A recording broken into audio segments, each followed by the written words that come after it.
నిర్వహిస్తున్నట్లు సమాచారం ఇస్తే తక్షణమే కఠిన చర్యలు తీసుకుంటాం. ఎక్సైజ్ సిఐ శిరీషాదేవి తెలిపారు. ఇక గంగాధర నెల్లూరు నియోజకవర్గం కార్వేటి నగరం మండలంలోని ఎక్సైజ్ పోలీస్ స్టేషన్ లో మీడియా సమావేశం నిర్వహించారు. బెల్ షాప్లపై మీడియా గ్రూపులలో వస్తున్న అసత్య వార్తపై ఎక్సైజ్ సిఐ శిరీషాదేవి స్పందించి ఎస్ఆర్ పురం మండలం పరిధిలో మంగుంట గ్రామానికి చెందిన చంద్రశేఖర్ బెల్ షాప్ నిర్వహిస్తుండగా స్క్వాడ్ ఆకస్మికంగా తనిఖీ చేసి అదుపులోకి తీసుకున్నారు. మీడియా మిత్రులందరికీ నా నమస్కారం. నేను కార్వేట్ నగరం ఎక్సైజ్ సిఐగా పనిచేస్తున్నాను 1.5 ఇయర్ నుంచి. నేను వచ్చినప్పటి నుంచి ఐడి క్రైమ్ కానీ బెల్ట్ క్రైమ్ కానీ చాలా వరకు ప్రతిరోజు రైడ్ చేస్తాం. మేము చాలా కేసులు పట్టుకున్నాము.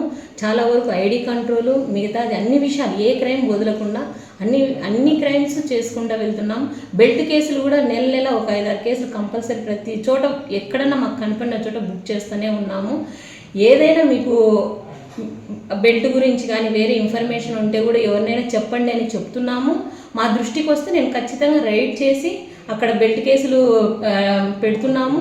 అలాగే ఈ ఉదయం నుంచి ఒకటి మీడియాలో వైరల్ అవుతుంది, ఒకటి మా గురించి ఎక్సైజ్ డిపార్ట్మెంటు, అందులో కార్వేట్ నగరం ఎక్సైజ్ సిఐ ఎస్ఐ గురించి.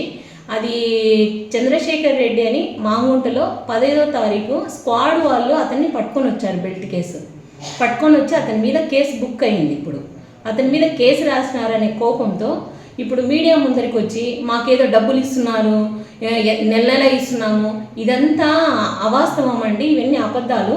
ఇవన్నీ ఏవైనా అలాంటివి లేవు. మేము కార్వేట్ నగరం ఎక్సైజ్ స్టేషన్ పరిధిలో మేము అలో చేస్తలేము. అలాంటివి కూడా మా దగ్గర లేవు. ఏదైనా ఉంటే ధైర్యంగా కేసు రాయడమా, లేకుంటే మా దృష్టికి ఏదైనా వస్తే కంప్లైంట్ చెక్ చేసుకోవడమా. అప్పుడు ఆ టైంలో దొరికిందంటే కేసు ఖచ్చితంగా బుక్ చేస్తున్నామండి, అందులో డౌట్ లేదు. ఏదైనా అలాంటివి ఏదైనా ఉంటే కూడా ఇప్పటి నుంచి కూడా ఇన్ఫర్మేషన్ ఇవ్వండి, నేను వెళ్తాను, రైడ్ చేస్తాను, కేసు బుక్ చేస్తాము.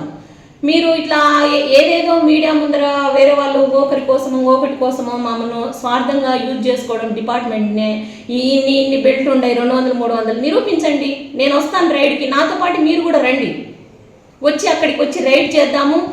నాతో పాటు నేను ఈరోజు ఎప్పుడైనా కానీ మీతో పాటు నేను రైడ్ చేయడానికి సిద్ధంగా ఉన్నా. బెల్ట్ ఉంటే తీసుకొద్దాం, కేసు రాద్దాం. అందరికీ థ్యాంక్ యూ అండి, మీడియా మిత్రులందరికీ.